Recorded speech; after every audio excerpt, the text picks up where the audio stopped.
सूद के कारोबार पे जो प्राइवेट मनी लॉन्ड्रर्स यानी प्राइवेट सूदखोर जो कारोबार करते हैं उनका रेट ऑफ इंटरेस्ट 10% से लेकर 21% तक।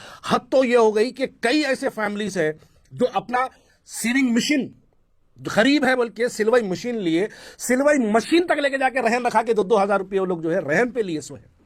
अरे ये मजा ये इसका जिम्मेदार कौन है? क्या क्या हालात है? 38% of the Muslim families in the slum does not have the white ration card. क्यों नहीं है? 50 साल से आप क्या कर रहे हैं? ये 5 से 10 क्लास के बीच में जो बच्चे ड्रॉप आउट्स होते हैं, ये ड्रॉप आउट्स बच्चे चाइल्ड लेबर का काम करते हैं। अरे भाई, कभी पत्थरगट्टी की किसी दुकान को जाके देखो, वहां पर काम करने वाले, चाय लाके देने वाले, पेप्सी थम्सअप लाके देने वाले छोटे छोटे जो बच्चे होते हैं, ये मेरे और आपकी कौम के मिल्लत के नौजवान मुसलमान बच्चे हैं। 43% Muslim population in Hyderabad, 7.3 lakh 7,30,000 widows and families without a male earner, यानी 7,30,000 मुसलमान ऐसे हैं जिनके मेल अर्नर्स जिनके पास नहीं है। इसका मतलब मर्द आदमी कमाने वाला नहीं है। देखिए, हैदराबाद बोलते हैं लोग क्या करते हैं, तनकीदें करने के लिए ये बोलते हैं, नहीं भाई वो पहाड़ी शरीफ हैदराबाद में नहीं आता, वो मख्ता हैदराबाद में नहीं आता, वो उधर के हिस्से आप लोग हैदराबाद में क्यों था? हैदराबाद की पहचान पूरे हैदराबाद से है। 36.30 हैदराबाद के अंदर BPL families, below poverty line families है। टाइम्स ऑफ इंडिया की ये रिपोर्ट है, जिसमें 11,60,000 लोअर मिडिल क्लास की जो है ये रिपोर्ट है। अब अजान की आप लोग हैरत करेंगे, 1 in 3 Muslim womens in old city lone bread winners से सर्वे टाइम्स ऑफ इंडिया की है। अब लोन ब्रेड विनर्स क्या है? ये थोड़े जो जमात के लिए पुकारा करने वाले लोग हैं उनको ये समझ में नहीं आता। अकेली औरत कमाने वाली को लोनी ब्रेड विनर्स कहा जाता है। ये सर्वे कह रहा है, टाइम्स ऑफ इंडिया में नोट पब्लिश हुई है। अरे किधर भाई, कौन सी दुनिया में जी रहे हैं आप लोग? हैदराबाद के अंदर गुर्बत देखे तो इस सतह पे है कि हम हैदराबाद की गुर्बत को अगर बयान करें तो हमको गालियां दी जाती। क्यों ना करें? अरे 50 साल से आप है हैदराबाद के अंदर, 50 साल से आपकी क़यादत है, पूरे हिंदुस्तान के अंदर मुसलमानों की क़यादत की बात करते। आज हमारे पास 36,30,000 मुसलमान बीपीएल फैमिली में कहा जाता। हमारे पास 7,30,000 ऐसी बेवा औरतें हैं और ऐसी फैमिलीज हैं जो मर्द आदमी के बगैर कमाती है। हमारी क़यादत किधर है? हमारी क़यादत सीधा फर्श से अर्श पे है। हमारी क़यादत के बातें ऐसा लगता पार्लियामेंट में बोले बुरखे वालियों को प्रधानमंत्री बनता देखना चाहता हूं बोले।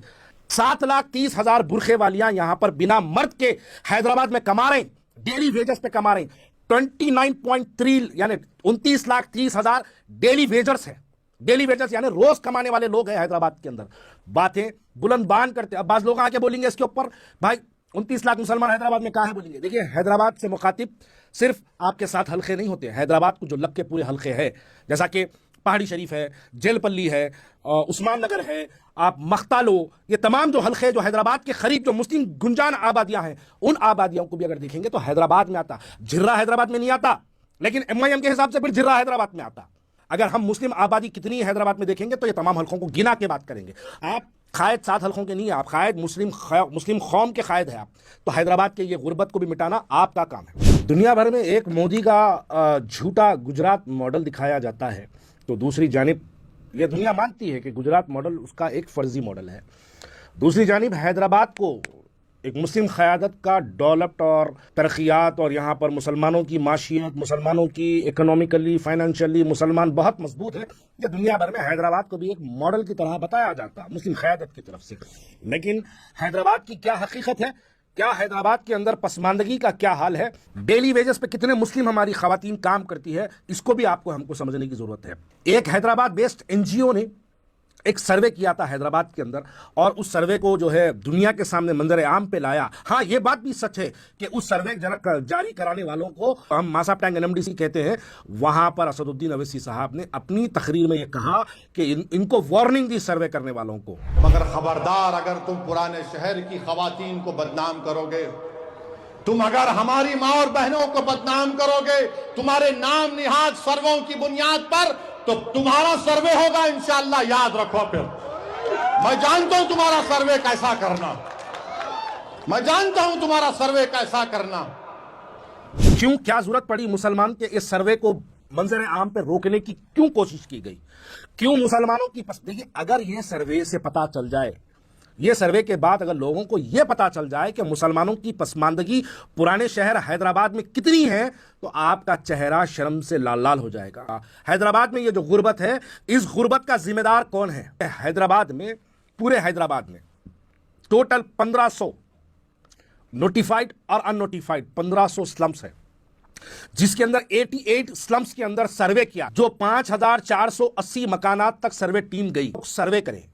सर्वे करने के बाद यह पता चला हैदराबाद के अंदर 65% मुसलमान सूद के अंदर मुलव्वस है। किसी का घर रहन, किसी का सोना रहन, किसी की चांदी रहन, किसी का ऑटो रहन, किसी का मकान रहन, ये जो रेट, ये इंटरेस्ट के ऊपर जो पुराने शहर में जो सूद पे चल रहा, इसके अंदर 65% फैमिलीज, मैं बात कर रहा हूं फैमिलीज की, तो मुसलमानों की बात कर रहा हूं, 65% मुस्लिम फैमिलीज सूद के अंदर परेशान है। सूद के कारोबार पे जो प्राइवेट मनी लॉन्ड्रर्स यानी प्राइवेट सूदखोर जो कारोबार करते हैं, उनका रेट ऑफ इंटरेस्ट 10% से लेकर 21% तक। हद तो यह हो गई कि कई ऐसे फैमिलीज है जो अपना सीविंग मशीन गरीब है बोल के सिलवाई मशीन लिए, सिलवाई मशीन तक लेके जाके रहन रखा के 2-2 हजार रुपये वो लोग जो है रहन पे लिए सो है। अरे ये मजा, ये इसका जिम्मेदार कौन है? क्या हालात है? 38% of the Muslim families in the slum does not have the white ration card. क्यों नहीं है? 50 साल से आप क्या कर रहे हैं? आप हमारे 38% मुसलमानों को राशन कार्ड दिलाने से अगर आप महरूम है, तो फिर आपकी क़यादत क्या? ये जो हलकों की मैं बात कर रहा हूं, इस हलकों के अंदर 50 साल से आपका एमएलए, 50 साल से आपका एमपी, जब जब इलेक्शन होता जीएचएमसी या एमसीएच का, यहां पर कॉर्पोरेटर्स भी आपके कामयाब होते। तो कौन रोका आपको इनको 38% फैमिलीज को राशन कार्ड दिलाने से? कौन आपको जो है स्पीड ब्रेकर बना था? वक्त की हुकूमत हमेशा आपके साथ होती, फिर यह मुसलमानों की पसमानदगी क्यों दूर नहीं होती? हैदराबाद में आप ये जान के हैरत करेंगे, 70% childrens goes to the private school, 14% goes to the government school and 7% goes to the मदरसास। हमारे गवर्नमेंट स्कूल्स में 14% बच्चे पढ़ते हैं। हुकूमत की जानिब से गवर्नमेंट स्कूल्स के क्या हालात है? हमारे पास क्या पसमानदगी? 15% childrens drop out from school between the a class 5th to 10th। Only 5% goes to the higher education. ये 5 से 10 क्लास के बीच में जो बच्चे ड्रॉप आउट्स होते हैं, ये ड्रॉप आउट्स बच्चे चाइल्ड लेबर का काम करते हैं। अरे भाई, कभी पत्थरगट्टी की किसी दुकान को जाके देखो, वहां पर काम करने वाले, चाय लाके देने वाले, पेप्सी थम्सअप लाके देने वाले छोटे छोटे जो बच्चे होते हैं, ये मेरे और आपकी कौम के मिल्लत के नौजवान मुसलमान बच्चे हैं। कितने मासूम बच्चे, 6, 8 साल, 10 साल का बच्चा स्कूल में क्या करते? बेटा तुम यहाँ क्यों काम कर रहे हैं?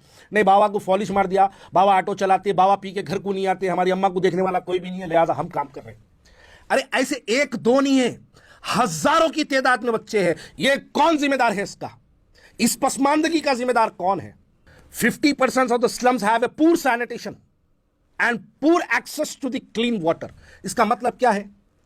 पूर सैनिटेशन, उनकी बस्तियों में साफ सफाई की कोई उनके पास नजर करम नहीं होती। उनके पास पीने का साफ पानी बिल्कुल यानी पानी ना के बराबर है। इसके जिम्मेदार कौन है?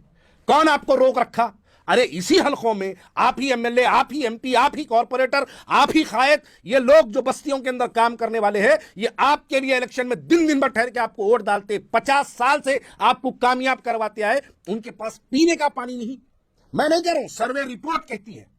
एक हैदराबाद बेस्ड एनजीओ जिनको आप डराए, वो लोग, उनकी रिपोर्ट में यह बात लिखी हुई है। आप इसलिए उनको डराए कि यह बातें मंजर आम पे नहीं आना, लेकिन हम बोलेंगे, हम जुनूनी हैं, हम पागल हैं, हम दीवाने हैं, हम बोलेंगे जरूर वो जो हकायक को जो आप दबाना चाहते हैं। हैदराबाद की गुर्बत, एक तरफ मोदी मॉडल गुजरात को बता के पूरे हिंदुस्तान को बेवकूफ बनाया जाता, देखो गुजरात को जैसा डेवलप किए वैसी हिंदुस्तान को डेवलप करेंगे। दूसरी तरफ हैदराबाद मॉडल, वो एक अंजना ओम कश्यप आज तक की जो न्यूज रीडर है, उसको लेके हैदराबाद लाए, ओवैसी हॉस्पिटल दिखाए, उसको लेके जाके आप असरा हॉस्पिटल दिखाए, अरे उसको लेके जाके गंगानगर याकुतपुरा दिखाना था, उसको लेके जाके अर्श महल दिखाना था, उसको लेके जाके हसन नगर दिखाना था, उसको लेके जाके वट्टापल्ली दिखाना था, उसको लेके जाके चादरघाट की शंकर नगर गलियां दिखाना था, नदी के नीचे लोग कैसा बसते दिखाना था, उसको लेके जाके याकुतपुरा इमाम बाड़ा बताना था, उसको लेके जाके ऐसे 1500 स्लम्स है हैदराबाद के अंदर, वो दिखाना था। तब बोला जाता हैदराबाद मॉडल कैसे है।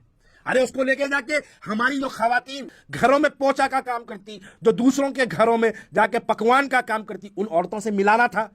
शाही दस्तरखान बिछा के उसको बुला के बता दिए, उन्हें ठहर के बार बार वहां देखिए मैं क्या दवाखाना चल रहा, क्या स्कूल चल रहा, क्या दवाखाना चल रहा, क्या स्कूल चल रहा, झूठे तारीफों की एक स्क्रिप्टेड मूवी बताई जाती, उस मूवी को बता के पूरे हिंदुस्तान को बेवकूफ बताया जाता कि हैदराबाद में बहुत अच्छा है भाई, हैदराबाद के हर घर में एक डॉक्टर है, हैदराबाद के हर घर में एक इंजीनियर है, हैदराबाद के हर एक घर में पायलट है, ये बातें बताई जाती। लेकिन हैदराबाद के अंदर आप जान के हैरत करेंगे 65% Muslim families have the export, यानी कर्ज में मुलव्वस है, कर्ज में, और with the higher rate of interest of 10% to 21%।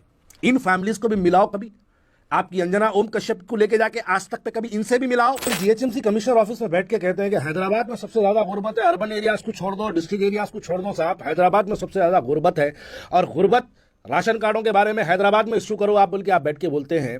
यकीनन आप अपनी जबान से इस बात का एहतराफ कर रहे हैं कि हैदराबाद में गुर्बत है। अगर हैदराबाद में गुर्बत है तो इस गुर्बत का जिम्मेदार कौन है? अगर हैदराबाद के लोग राशन कार्ड के लिए परेशान हैं, देखिए राशन कार्ड को आप सिर्फ वो 2 रुपए का किलो चावल मत समझिएगा। राशन कार्ड हमारे पास नहीं है, इस वास्ते हम गैस सब्सिडी में हम नहीं आ सकते। राशन कार्ड हमारे पास नहीं है, इस वास्ते हम गवर्नमेंट की कोई भी स्कीम्स में हम जा नहीं सकते। राशन कार्ड हमारे पास वाइट नहीं है, इस वास्ते हम शादी मुबारक में अपने नाम को दर्ज नहीं करा सकते। राशन कार्ड हमारे पास नहीं है, इस वास्ते हम कुछ नहीं कर सकते। जो सोशल मीडिया पे क्राउड फंडिंग के नाम पे वीडियोस बनते हैं, उसके अंदर आप देखिए हैदराबाद की गुर्बत नजर आती है आपको। एक औरत रोते रोते कहती है कि मेरा बच्चा मेरे को देखता नहीं, बाबा दवा दिलाओ। ये कौन है औरतें, कहां से आ रही है? ये मेरे हैदराबाद और आपके हैदराबाद शहर के गरीब औरतें हैं। अब अगर मैं और आगे बढ़ के बोलूं तो लोग मेरी बात को गलत समझेंगे। मैं कहना यह चाहता हूं, आज गयूर मुसलमान कोई बच्ची हमारी कोई गैर मुस्लिम बच्चे के साथ बाइक पे नजर आई तो गैरियत अंदर से हिल के निकल के बाहर आती। वो बच्ची को ये तालीम से, उसकी पसमानदगी से दूर रखने वाले कौन है? यही हम हैं। अरे यही हमारी क़यादत। हमारी क़यादत नहीं चाहती कि हमारे बच्चे आगे बढ़े, हमारी क़यादत नहीं चाहती कि हमारे पसमानदगी दूर हो जाओ, हमारी क़यादत यह बिल्कुल नहीं चाहती कि हमारे लोगों के अंदर फाइनेंशियली हालात सुधर जाए। क्यों? ये एक सर्वे भी यह कहता है कि जो भी हैदराबाद के अंदर ग्रेजुएट है वो एमआईएम को वोट नहीं डालता। यह बात असदुद्दीन अवैसी साहब को बहुत अच्छे से मालूम है। जो ग्रेजुएट है वो एमआईएम को वोट नहीं डालता, इस वास्ते हैदराबाद में कोई ग्रेजुएट नहीं होना। जो करोड़पति है वो एमआईएम के खिलाफ होता, इस वास्ते कोई करोड़पति नहीं बनना। जो सेहतमंद है वो एमआईएम के खिलाफ होता, इस वास्ते कोई सेहत के मामले में काम नहीं होता। अरे पुराने शहर के अंदर, पूरे हैदराबाद के अंदर एक चिल्ड्रन हॉस्पिटल एक नहीं है। अब मैं पूछना यह चाहता हूं, ये घर में काम करने वाली औरत, बुर्खा पहन के जो तरकारी बेचने वाली औरत, जो अगरबत्ती का काम करने वाली औरत, जो बुर्खा पहन के घरों में जाके बर्तने, कपड़े और जो झाड़ू पकवान का जो काम करती है, ये औरत का बच्चा अगर छोटा, इसका बच्चा अगर बीमार पड़ जाए, कहां जाए? कौन से दवाखाने को जाए? अरे 50 साल में एक चिल्ड्रन हॉस्पिटल पूरे हैदराबाद में नहीं है, और फिर दावा करते हैं कि मुसलमानों की पसमानदगी दूर करने के लिए हिंदुस्तान भर में निकले। एक दवाखाना खोलो पुराने शहर के अंदर, एक चिल्ड्रन हॉस्पिटल खोलो, गवर्नमेंट का एक दवाखाना। अरे हमारे बच्चों को कुछ हो जाए तो हम कहां लेके जाए? नीलोफर को? पुराने शहर में नहीं है नीलोफर। हाँ, यकीनन आपका एमएलए है वहां, लेकिन वो पुराने शहर में नहीं है। पुराने शहर वाले 50 साल से आपकी तीसरी जनरेशन है जिसको कामयाब करके आए, लेकिन हमको क्या मिला? वही ऑटो, वही ठेला, वही बंडी, वही पसमानदगी। हमारे असबस्टास के घर दिखेंगे, हमारे घरों के सामने कचरा दिखेगा, हमारी गुर्बत आपको नजर आएंगी, आपको सब कुछ नजर आएगा, लेकिन आपको गवर्नमेंट चिल्ड्रन हॉस्पिटल हैदराबाद में नहीं आएगा। मैं याकुतपुरे की अगर बात करूं, याकुतपुरे के अंदर एक फायर स्टेशन नहीं। अगर मैं याकुतपुरे की बात करूं तो याकुतपुरे के अंदर एक गवर्नमेंट एरिया हॉस्पिटल नहीं। जैसे मलकपेट का एक गवर्नमेंट एरिया हॉस्पिटल है, पूरे याकुतपुरा कॉन्स्टिट्यूंसी में एक नहीं। अरे क्यों नहीं है भाई? 50 साल पहली मर्तबा सालार मिल्लत अगर कामयाब हुए तो याकुतपुरा कॉन्स्टिट्यूंसी से कामयाब हुए। आज 57 ईयर से याकुतपुरे के अंदर एमआईएम का एमएलए रहा, एमपी रहा, कॉर्पोरेटर रहा, सब कुछ रहा, लेकिन हमारे पास की पसमानदगी कभी देखना है, हम कितने तरक्कियात हैं, अगर देखना है तो कभी आप गंगानगर चले जाओ, जाके आप वहां पर गुर्बत हमारी देखो, वहां जाके हमारी औरतें कैसे अपनी जिंदगी गुजार रही। साहब, ये कोई दूसरों की औरतें नहीं, ये हमारी माँ, हमारी बहनें, हमारी बेटियां, हमारी मिल्लत की माएँ हैं। ये जो माएँ जिस अंदाज में अपनी जिंदगी गुजार रही है, थोड़ी तो शर्म करो ये देखकर, थोड़ा तो अपना लिहाज रखो। आप कहां से कहां पहुंच गए, आप फर्श से डायरेक्ट अर्श तक पहुंच गया।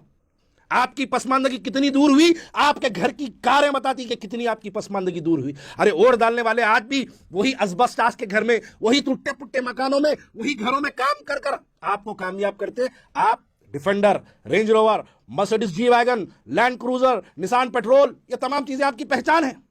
आप घड़ी पहनते हैं 17,14,000 की, आप टी शर्ट पहनते हैं 1,00,000 रुपए की, आप जूता पहनते हैं 3,00,000 का, और तकरीर में कहते हैं कोई मैं पुराना पैसे वाला हूं। अंबानी के बेटे हैं। शहर जानता आप किसके बेटे हैं।